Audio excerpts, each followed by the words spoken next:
How the heck do you deal with instant triggers and trauma that's deeply rooted in your subconscious? In this video, we're going to answer this question.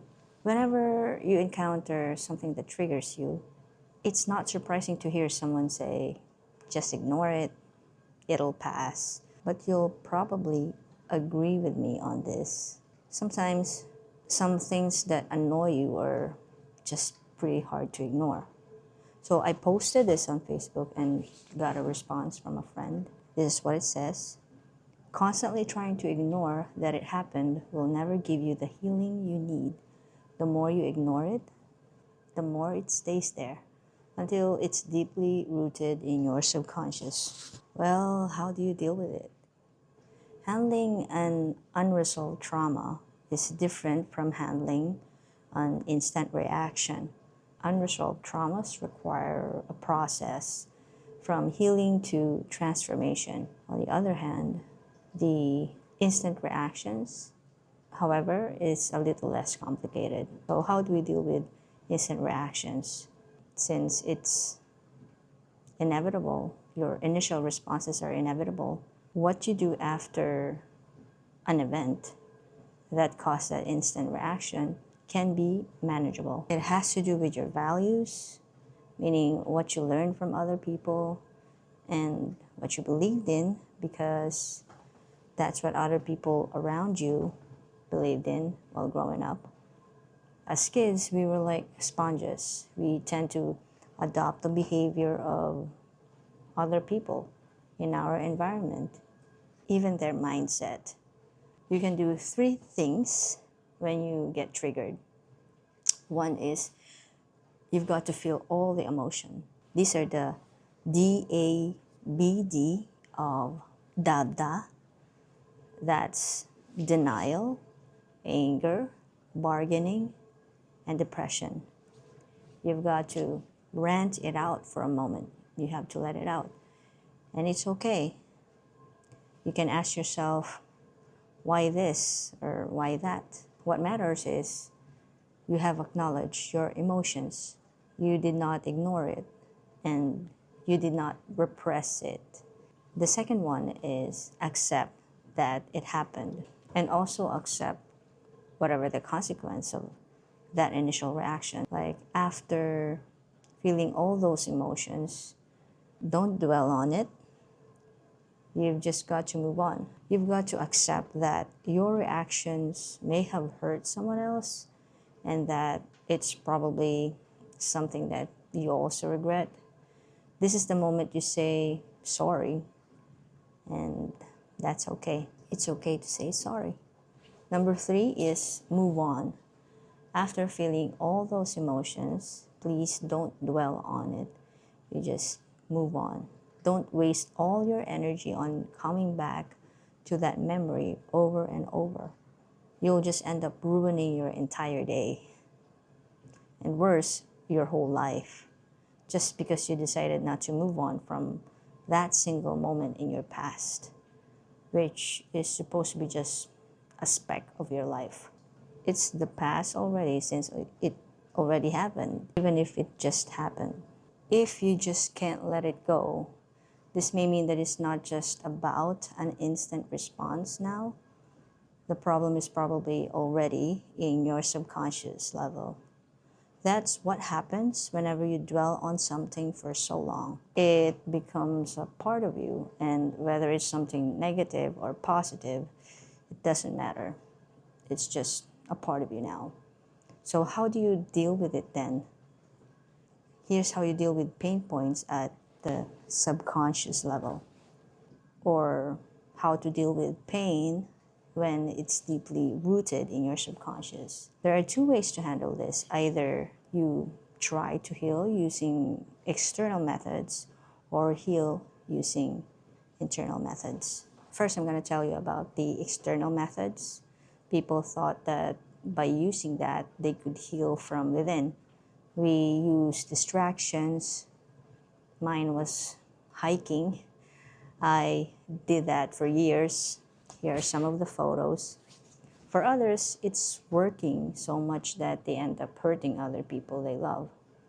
dating more people that they end up getting hurt more, or hurting others more, or they get addicted to social media, or even addicted to some substances that could be harmful for the body. I know that you're only trying to heal, but if you're using external methods to heal yourself within, that effect may work, but it's only going to be temporary. It's just like trying to smile your way until it makes you feel better, or you're trying to fake it till you make it. No matter how hard you try to cover it up, the trauma is still there. The only way to truly heal the problem within is to heal from within. You can't just cover it up with external distractions, one after another, until it's all piled up. It's just like piling up dirt after dirt, and then you're burying it, all your pain or trauma, until you just can't see it anymore. It's buried there, it's covered, but it's still there. Covering up the problem won't solve it. Even if it's gone from your eyes at this moment, the moment something comes up that triggers you, it will resurface. That's just how it works. Because your body will always remember that trauma. If you don't address your healing as soon as possible, it will always come up every time there's a triggering event. It will still steer your emotions the way it did before when it actually happened in the past, and it will still be painful. It's like you're reliving the moment. Fortunately, there are other proven methods that could help you heal unresolved traumas. We start from within. I have a question for you. Why would a placebo work? Why is it possible for a person to heal just because he thinks he's taking the medicine he needs, even if it's not really the medicine for that illness? So that's right, it's about faith. This shows the power of thought. The great thing about the subconscious is you can use suggestions and the power of the right intention. Before I tell you how it actually works, let's look at how people from the ancient times handled this. And I think looking at what Jesus taught is a good way to explain this. Let's take a look at Matthew chapter 11:24. It says, "What things soever ye desire, when ye pray, believe that you receive them, and ye shall have them." If you believe in something so strongly and with such emotion, you will get it according to your faith. It is done. Whether real or not, you will always get what you're asking for. Now, with this in mind, here are 3 ways to heal from the subconscious level. Number 1, emotions. I first learned this when I reviewed for the nursing licensure exam. My friends and I joined the final coaching session in this massive stadium in Manila. While there, we were asked to close our eyes and were introduced to visualization. I didn't know it at that moment. It was all our first time. While our eyes were closed, we were asked to imagine the moment we went to the newspaper stand or the net cafe to search for the results of the board. Even if it's not really happening yet, it's going to happen in the future. So we're kind of reliving it without it happening yet. Then we imagine that moment when we saw our names on the paper or the computer screen. We were asked to imagine what we would have felt at that moment. And that also, when we told our family and friends about the results, how happy were they and so proud of us for passing the board exam. Though we imagine the future, we imagine it like we remember it from the past, like it already happened. And that worked for most of us in that stadium. We opened our eyes and most of us were crying. Visualization with strong emotion is powerful. To make this even more powerful and heal from trauma, you'll need that strong emotion, that emotional release. So when you visualize, imagine your intention, imagine what you wanted to happen, and imagine it as if it already happened. Imagine how you'd feel at that moment. In another review center, when I was reviewing for NCLEX RN, this method was somehow also used, but not just once. We did it every day. In those 25 days of review, we were asked to close our eyes and listen to Uncle David every morning before the class. And our daily morning routine was listening to that 11-minute David McGraw 101 powerful affirmations from Success Principles by Jack Canfield, followed by the victory pose, in which we raise these hands, both hands, and we shout USRN, USRN, USRN 3 times. Looking back, this question lingers. Why do I need to close my eyes and relax during visualizations? There is a scientific explanation, and it has much to do with the autonomic nervous system. But in the next part, I'll continue with the how instead of the why. The next one is meditations. I heard about meditation growing up. Back then, I thought it was just what the monks do for the purpose of improving their martial arts skills. I mean, we also did that before. Every taekwondo class back in high school, before each class we meditated. But the question remains, why do I have to close my eyes? Why do I have to relax? Later, I realized that prayer is also a form of meditation, and indulging in studying, whether for academic or religious reasons, is also a form of meditation. When you're in the flow, you sort of go in trance. Joining Vishen Lakhiani's Mind Valley helped me understand what I need to do to meditate properly. It is where I first learned about the Silva mind control method. I think it was amazing how one could heal, learn so fast, or become better at anything at all, just by practicing meditation. Jose Silva's method of meditation. Learning about Jose Silva's story and his discovery of mind control is so awesome that I even bought the book, The Silva Mind Control Method, so that I myself would learn how to do it. Jose is a Mexican immigrant who developed the method of mind control to help his kids get better in school. The results were so remarkable that he ended up teaching his method to other school kids in his community at the request of the parents. It became popular in the 70s that he also ended up teaching his mind control classes to thousands of people in all walks of life.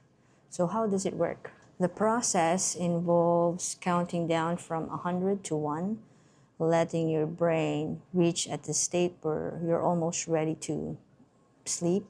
That's called the alpha state of mind.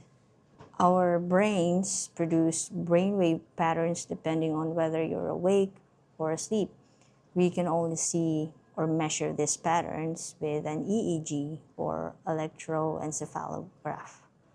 When awake, our brains create the beta wave pattern. When asleep, our brains create the alpha, theta, or delta waves. This is because in full healthy sleep, there are periods of light sleep, deep sleep, and REM, which are repeated until the waking hour. The reason why we close our eyes when we pray and meditate is to emit the relaxed alpha state of mind. He said that in this state, any suggestions to the brain are more powerful because you are in direct communication with the subconscious. You see, that's also how our subconscious communicates to us in our sleep, through our dreams. I think that is why prayer is a common practice for religious people before and after sleep, because it is at that moment where you reach your alpha state of mind. For those who don't consider themselves religious but spiritual, there's also a practice of sleep and morning meditations. One example is Louise Hay's sleep meditations, where she also recites affirmations. Listening to affirmations as we meditate is a form of suggestion. We can also use suggestions to heal from the subconscious level. Now let's talk about Dr. Joe Dispenza's meditations.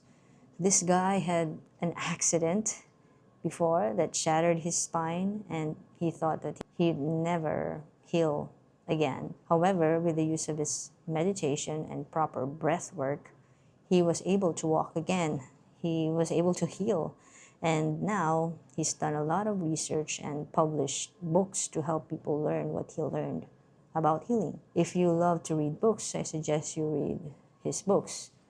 This one, You Are the Placebo, Making Your Mind Matter, and Becoming Supernatural, How Common People Are Doing the Uncommon. In these books, he taught about the body's energy centers, which is why breath work is important, and the role of brainwaves in meditation. He said, the analytical mind is what separates the conscious mind from the subconscious mind. The way we get beyond the analytical mind is by slowing down our brain waves from beta to alpha brainwave states. Now that also answers the question as to why we were asked to close our eyes whenever we meditate. Number three is about suggestions through affirmations and other techniques. As I previously said, we can use suggestions to heal from subconscious level. Here are some examples. Louise Hay's Love Your Body affirmations, Tapa's acupressure technique, or the TAT, EFT, or emotional freedom technique developed by Gary Craig, inner influencing method by Paul Greblick. This last one, the inner influencing method, is what I've been personally been using for 7 years. Through a friend who had been suggesting this method to me for years, I met my favorite therapist, the very person who introduced me to inner influencing. He is an American who has lived in the Philippines for a while. His name is Stephen Coleman. You can find him on Facebook. I went to his house in Laguna for my first session, and man, it was from him that I first learned about the power of the subconscious mind. It was all foreign to me then. That first session lasted 2 hours, 2 whole hours, and I learned much from him. I shared my experience that day on Medium. I wrote it down. From him, I also learned about generational traumas, meaning we could pass our trauma from generation to generation, all through sharing the story of his cat, which I also shared on Medium. I'm gonna share that story quickly with you. His cat got an accident that broke its tail. I saw this cat in front of me as he shared what happened, and then this kitten showed up next to his mom, who apparently also have a broken tail. The funny thing is, they were both broken in the same way. The tip is bent upward,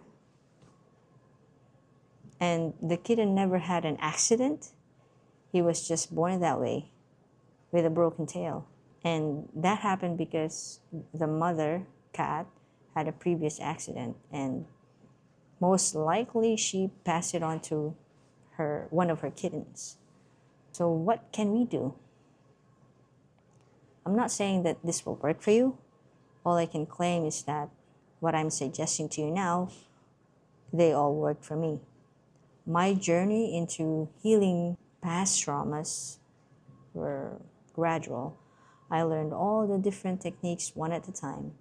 And as I learned them, I tried them. Some people are already okay with Joe Dispenza's meditations alone. Others prefer Louise Hay's affirmations.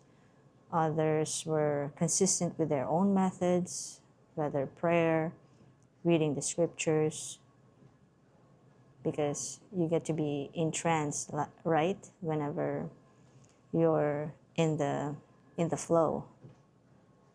Tapping, inner influencing, or Jose Silva's mind control method. All of these methods are wonderful and beneficial to you, but I think it would be best to combine everything to make the healing at the subconscious level more effective. You can also try different methods daily and stick with it for a little bit, and you'll just decide to stick with something that works for you, what works best for you. The best thing about these techniques is that overdoing them won't be bad for you. In fact, doing them more and more will make you even better and better. So here's what I usually do and what you can also do. You can do this first method. Before you sleep, you evaluate your day and think about what you want to work on tonight. Are you feeling down? What made you feel this way? Or just some of the questions you could answer. Or are you looking for any solution to a current problem? Do you have a health problem and you want to heal? Those are only some of the questions. So the next thing you do is you set your intention as you count from 100 to 1, or 50 to 1, or 10 to 1. Pick out what problem you want to work on tonight, or which part of you want to heal or work on. Start your count until you reach the number 1, where that should lead you to an alpha state of mind. And the next thing you do is start doing the inner influencing technique, where you tell your subconscious about the worst of the worst that could happen, and then tell your subconscious what you want to happen.